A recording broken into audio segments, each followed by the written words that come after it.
झन्डै 1 महिना अगाडि भएको 78-79 सालको बजेट भाषणमा चाहिँ एउटा ठुलो घोषणा भएको थियो। आउँदो श्रावण 1 गतेदेखि चाहिँ नेपालमा MDMS अर्थात् मोबाइल डिभाइस म्यानेजमेन्ट सिस्टम चाहिँ इम्प्लिमेन्ट हुने भएको छ। अवैध रूपमा इम्पोर्ट भएको फोन अब छिट्टै नै नचल्ने खबरबाट चाहिँ हामी नेपालीहरूमा एक किसिमको त्रास नै फैलिएको देखिन्छ।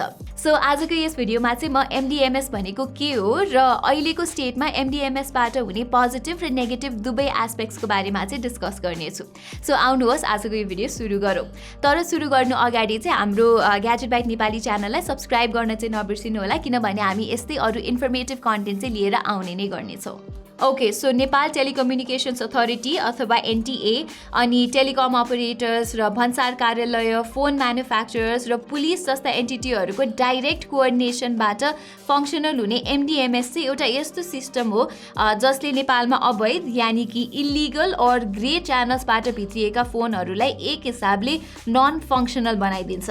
मोर स्पेसिफिकली त्यस्ता फोनहरूमा कुनै पनि टेलिकम सेवा प्रदायकको मोबाइल नेटवर्क चल्ने छैन, जसकारण तपाईँले कल, मेसेज र डेटाको सुविधा लिन मिल्दैन। अब इलिगल अथवा ग्रे फोन्सहरू के हो भनेर तपाईँहरू कन्फ्युज हुनुहुन्छ भने त्यो चाहिँ अहिले चलिआएको गभर्मेन्ट प्रोसिजर्सहरूलाई फलो नगरिकन भित्रिएको फोन्सहरूलाई मानिन्छ।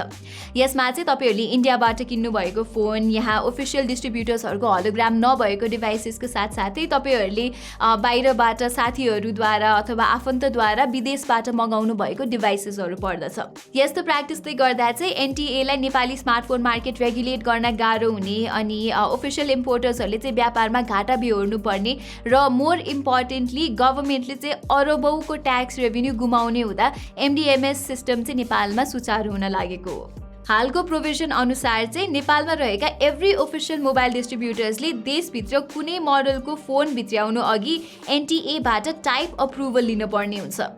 सो अप्रुभल हात पार्नको लागि चाहिँ नेपाली रेगुलेसन अनुसारको स्पेसिफिकेसन मिट हुनुपर्ने र साथसाथै 13% VAT र 2.5% एक्साइज ड्युटी पनि पे गर्नुपर्ने हुन्छ। हो, यी सबै प्रक्रिया सकेपछि मात्र NTA ले ती डिभाइसहरूलाई आफ्नो सिस्टममा रेजिस्टर गरी नेपाली बजारमा सेल्स अथवा डिस्ट्रिब्युसनको लागि स्वीकृति प्रदान गर्दछ। अब ग्रे इम्पोर्ट्सको केसमा चाहिँ यस्तो प्रोसिजरहरू कुनै पनि अप्लाई भएको हुँदैन। न त ती डिभाइसेसहरूले सरकारलाई कुनै किसिमको ट्याक्स नै तिरेका हुन्छन्, न त NTA सँग सो डिभाइसेसहरूको कुनै रेकर्ड रहन्छ। मोबाइल फोन इम्पोर्टर्स एसोसिएसन अथवा MPIA का चेयरम्यान मिस्टर दीपक मल्होत्राको अनुसार चाहिँ नेपालमा मन्थली 10 लाख फोन्सहरू भित्रिन्छन्, जसमध्ये झन्डै 2.5 लाख युनिट भन्ने इलिगल इम्पोर्ट्सहरू हुन्। यसबाट अब ओफिसियल डिस्ट्रिब्युटर्सहरूको बिजनेस लस हुने त भइ नै हाल्यो, सरकारले पनि मासिक 7 अर्ब जति रेभिन्यू लस बिहोर्नु परेको एस्टिमेसन गरिएको छ। यहाँ नेपालमा ग्रे फोन्सहरू चाहिँ मोस्टली इन्डियाबाट आउने गर्छन्। ओपन बोर्डर र प्रायतः इन्डियामा फोन्सहरूको वाइड सेलेक्सन र चिपर प्राइसका कारणले बोर्डरबाट फोन्सहरू नेपालमा ठुलो भोल्युममा आउने गर्छन्। बोर्डर त भइहाल्यो, विदेशबाट नेपाल आउनेहरूले ल्याउने नयाँ मोबाइलको सङ्ख्या पनि धेरै नै छ। त्रिभुवन इन्टरनेसनल एयरपोर्ट कस्टम्स अफिसका प्रमुख शम्भु प्रसाद मरासिनीका अनुसार चाहिँ दैनिक 2000 जति आउने प्यासेन्जरहरूमा झन्डै 50% आफूसँग नयाँ फोन्सहरू ल्याएका हुन्छन्, जसले माथि उल्लेखित कुनै सरकारी प्रोसेसहरू चाहिँ कम्प्लाई गर्दैनन्। ओके, अहिलेसम्म छलफल गरे अनुसार MDMS नहुनुको डिसएडभान्टेजेस चाहिँ गभर्मेन्ट र मोबाइल फोन इम्पोर्टर्स माझ मात्रै रहेको देखियो, तर यसको नेगेटिभ इम्प्याक्टहरू चाहिँ एन्ड कन्ज्युमर्स अर्थात् तपाईँ हामी माझ पनि छ है। फर इक्जाम्पल, यदि तपाईँले made for India phone import गर्नुभयो भने ती फोनहरूले नेपाल टेलिकमको क्यारियर एग्रिगेसन सेवा सपोर्ट गर्दैनन्। यसबाहेक there is the issue of after sale support, किनभने नेपालमा भएको सर्भिस सेन्टरले चाहिँ ग्रे फोन्सहरूको सर्भिसिङ र रिपेयर गर्दैनन् अनि कहिलेकाहीँ चाहिँ तपाईँले किनेको ग्रे फोन्सहरू रिफर्बिस्ड अथवा काउन्टरफिट पनि पर्न सक्छ। सो यस्तो क्रिटिकल डिसएडभान्टेजेसहरू हुँदाखेरि पनि नेपालमा ग्रे च्यानल्सहरू चाहिँ किन यस्तो फ्लोरिसिङ छन् त? यसको चाहिँ जम्मा 3वटा सिम्पल रिजन्सहरू छन्। सुरुमा त धेरैजसो ब्रान्ड्सहरूको फोन चाहिँ नेपालमा ओभर प्राइस लन्च हुन्छन्। युजुअली Xiaomi र Samsungको फोन्सहरू चाहिँ इन्डियाको तुलनामा राम्रै प्राइसमा लन्च भए तापनि यो टेबलबाट तपाईँहरूले देख्न सक्नुहुन्छ कि यी सबै ब्रान्ड्सहरूको प्राइस चाहिँ एकदमै नै हाई रहेको छ, स्पेशली आइफोन्सहरूको चाहिँ। एज अ रिजल्ट सस्तोमा फोन किन्ने हिसाबले नेपालको ग्रे मार्केटमा कस्टमर्सहरूको अट्र्याक्सन झनै बढ्न जान्छ। सेकेन्ड रिजन चाहिँ इन्टरनेसनल मार्केटको कम्पेरिजनमा चाहिँ नेपालमा स्मार्टफोन लन्च हुने टाइम टेबल निकै नै स्लो छ।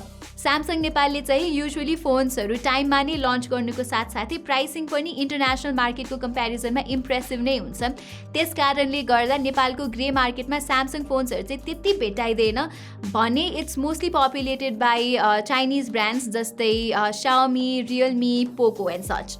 डिलेड लन्च र ओभर प्राइसिङ बाहेक चाहिँ फोनको इनअभाइलेबिलिटीले गर्दाखेरि पनि नेपालको स्मार्टफोन ग्रे मार्केट चाहिँ बुमिङ स्टेजमा रहेको भन्न मिल्छ। हाम्रो छिमेकी मुलुकहरूमा चाहिँ कन्सिस्टेन्टली इम्प्रेसिभ फोन्सहरू लन्च हुँदै गर्दा most of them never make their way into Nepal. Recent उदाहरणको लागि चाहिँ रियलमीको X7 सिरिज र भिभोको आइक्यू सिरिजलाई नै लिउँ न। Excellent price to performance ratio भएका यी फोनहरू चाहिँ समयमा नै नेपालमा लन्च भएको भए they would have easily been sold like hot dogs. तर नेपालमा लन्च नै नहुने भएपछि ग्रे इम्पोर्टर्सहरूले चाहिँ यो कुराको फाइदा उठाई हजारौँको मात्रामा रियलमी X7 सिरिज र आइक्यू 7 बेचे। राउन्डिङ इट अप, अब एमडिएमएसको इम्प्लिमेन्टेसन पछि भने grey market almost completely control हुने अनुमान गरिएको छ। हरेक फोन्सको युनिक IMEI नम्बर मार्फत रेगुलेट हुने यस सिस्टमले अथोराइज र अनअथोराइज डिभाइसेसहरूलाई इजिली छुट्याउन सक्छ। सो इल्लिगली अथवा ग्रे च्यानल्सबाट आएका फोन्सहरूलाई चाहिँ एनटिएले इफेक्टिभली ब्ल्याकलिस्ट गरी त्यसमा कुनै क्यारियरको मोबाइल नेटवर्क नचल्ने बनाउन सक्छ। सो असारपछि चाहिँ एमडिएमएस इम्प्लिमेन्ट हुन साथ नेपालमा ग्रे च्यानल्सबाट भित्रिएको फोन्सहरू चाहिँ चल्ने छैन भने असारसम्म युज भएको ग्रे फोन्सहरू चाहिँ ब्यान नहुने जनाइएको छ। यदि तपाईँको फोन पनि अनअफिसियल च्यानलबाट भित्रिएको हो भने चाहिँ तपाईँले एनटिएको वेबसाइटमा गई आफ्नो फोनलाई रेजिस्टर गर्न सक्नुहुन्छ। एडिसनली आफ्नो फोन एनटिएको डेटाबेसमा रेजिस्टर्ड छ कि छैन भनेर पनि चेक गर्न सकिन्छ। यी सबै लिङ्क चाहिँ म तल डिस्क्रिप्सनमा राखिदिनेछु, so don't worry. Grey market regulate हुनुसँगै एमडिएमएसबाट नेपाल गभर्मेन्टको ट्याक्स कलेक्सन पनि मोर स्ट्रिमलाइन र इफेक्टिभ बन्न जान्छ। इन द लङ रन यसले देशको इकोनोमीमा पोजिटिभ इम्प्याक्ट पार्नुको साथै जब अपर्च्युनिटिज र बिजनेस इन्भेस्टमेन्ट्स पनि बढाउन मद्दत गर्ने देखिन्छ। लाइकवाइज कस्टमर्सहरूलाई पनि अब आफूले किनेको डिभाइसको security is insured as well. अब केही गरी तपाईँहरूको फोन हराएमा अथवा चोरी भएमा चाहिँ एनटिएले IMEI नम्बरको मद्दतले सजिलै तपाईँको डिभाइसलाई ट्र्याक अथवा ब्लक गर्न सक्छ। अन द कन्ट्ररी अहिलेको अवस्थामा चाहिँ तपाईँले पुलिस स्टेसन धाउने अनि विभिन्न फर्म भन्ने जस्तो झन्झट बेहोर्न परिरहेको सिस्टम छ। But like I said in the beginning अहिलेको स्टेटमा चाहिँ एमडिएमएसको पोजिटिभ सँगै नेगेटिभ एस्पेक्ट्सहरू पनि छन् र एमडिएमएस चाहिँ अफिसियली इम्प्लिमेन्ट भइसकेपछि स्मार्टफोन बायर्सहरूको चोइसलाई लिमिट नहुने गरी फ्रेमवर्क नबनाएसम्म चाहिँ it does not look perfect र एज थिङ्स स्ट्यान्ड अहिले चाहिँ यो सिस्टमले गभर्मेन्ट र मोबाइल इम्पोर्टर्सहरूलाई बढी फेभर गरेको जस्तो देखिन्छ, जबकि यसको एडभान्टेजेस चाहिँ मोस्टली जनमानिसमा रिफ्लेक्ट हुनुपर्ने हो। अब चाहिँ इमेजिन दिस, एप्पलको आइफोन 13 सिरिज इन्टरनेसनल मार्केटमा लन्च भइसक्यो तर नेपालमा चाहिँ आइफोन लन्चको हिस्ट्री हेर्ने हो भने चाहिँ ती डिभाइसेस यहाँ आउँदा युजुअली 3 देखि 4 महिनासम्मको डिले हुने गर्छ। मोर ओभर तिनीहरूको प्राइसिङ पनि महँगो नै हुन्छ। सो बायर्सहरूले चाहिँ आफूले चाहेको फोन किन्नको लागि धेरै बेरसम्म वेट गर्नुपर्ने र eventually they have to pay high prices too. यस्तो हुँदाखेरि अब बायरको पर्सपेक्टिभबाट हेर्ने हो भने त मजा आएन नि, होइन र अब यही सिचुएसनलाई अर्को एङ्गलबाट हेर्ने हो भने चाहिँ यो सिस्टमले चाहिँ एक हिसाबले बायर्सहरूको पर्चेजिङ फ्रिडमलाई नै लिमिट गरिदिन्छ। त्यसै गरी बाहिरबाट साथीभाइ अथवा आफन्तले पठाइदिने या टुरिस्टहरूको एक्जिस्टिङ फोन्सहरू पनि नचल्ने हो भने त that is a pretty big limitation. त्यस कारणले गर्दाखेरि चाहिँ there should be a clear cut structure जसले चाहिँ ग्रे इम्पोर्ट्सहरू पनि कन्ट्रोल होस् र अल्टिमेटली नेपाली स्मार्टफोन बायर्सहरूको फ्रिडम अफ चोइस र सिक्योरिटी पनि मेन्टेन होस्। तर यदि गभर्मेन्टले एउटा राम्रो फ्रेमवर्क ल्याएन भने चाहिँ मोबाइल फोन इम्पोर्टर्सहरूले यो कुराको फाइदा पनि उठाउन सक्छन्। इन द करेन्ट स्टेट इम्पोर्टर्सहरूसँग चाहिँ नेपालमा कुन फोन ल्याउने र नल्याउने भन्ने विषयमा 100% कन्ट्रोल छ, इन्क्लुडिङ सेटिङ द प्राइसेस। हुन त यो कुरा पहिलेदेखि नै थियो तर एमडिएमएस बिना चाहिँ ग्रे मार्केटले एक हिसाबले इलिगल माध्यमबाट भए पनि यो कुरालाई च्यालेन्ज गरिरहेको थियो। अब चाहिँ कस्टमर्सहरूले आफूले चाहेको फोन इम्पोर्ट गर्ने वर्क अराउन्ड नै प्रपरली सेट नभएपछि चाहिँ इम्पोर्टर्सहरूले आफूलाई फाइदा हुने फोन्सहरू मात्रै ल्याउन सक्छन् instead of bringing the ones that are in demand. Basically यो सिस्टमले चाहिँ एउटा non competitive almost monopolistic market प्र्याक्टिसलाई चाहिँ प्रोत्साहन दिन्छ। अहिलेको अवस्थामा व्यक्तिगत स्मार्टफोन इम्पोर्टमा नेपाल गभर्मेन्टलाई 40% कस्टम ड्युटी स्वरूप ट्याक्स तिर्नुपर्ने हुन्छ।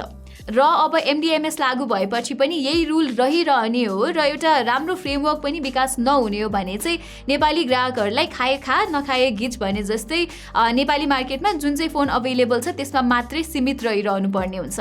सो मलाई चाहिँ यो कन्ट्रोल्ड मोनोपोली भयो जस्तो लाग्छ। यसको सल्युसनको लागि चाहिँ एनटिएले एउटा यस्तो नीति ल्याउन सक्छ जहाँ कस्टमरले सर्टेन फी तिरेर ग्रे फोनलाई MDMSबाट वाइट लिस्ट गर्न सकुन्।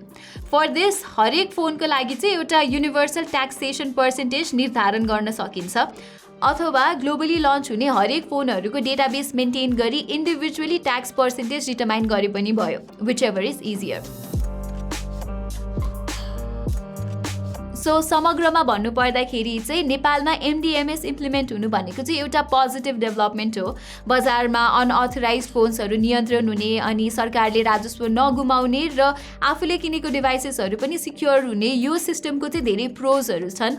स्टिल मोनोपोली बढ्न सक्ने र पब्लिकको बाइङ चोइसेसहरू लिमिट गर्न सक्ने यो MDMS सिस्टमको पोटेन्सियल देख्दाखेरि चाहिँ गभर्मेन्टले यो सिस्टमलाई अझै सुधार्नु पर्ने देख्न सकिन्छ। सो गभर्मेन्टको यो मुभ तपाईँहरूलाई चाहिँ कस्तो लाग्यो? Do you think it is right अथवा तपाईँहरूको अरू नै कुनै धारणा छ भने चाहिँ तल हामीलाई कमेन्ट सेक्सनमा भन्न नबिर्सिनु होला। र यदि तपाईँहरूलाई यो भिडियो मन परेको छ भने चाहिँ यसलाई सेयर गरी हाम्रो च्यानललाई सब्सक्राइब पनि अवश्य गर्नुहोला। आजको यस भिडियोको लागि चाहिँ यति नै, धन्यवाद।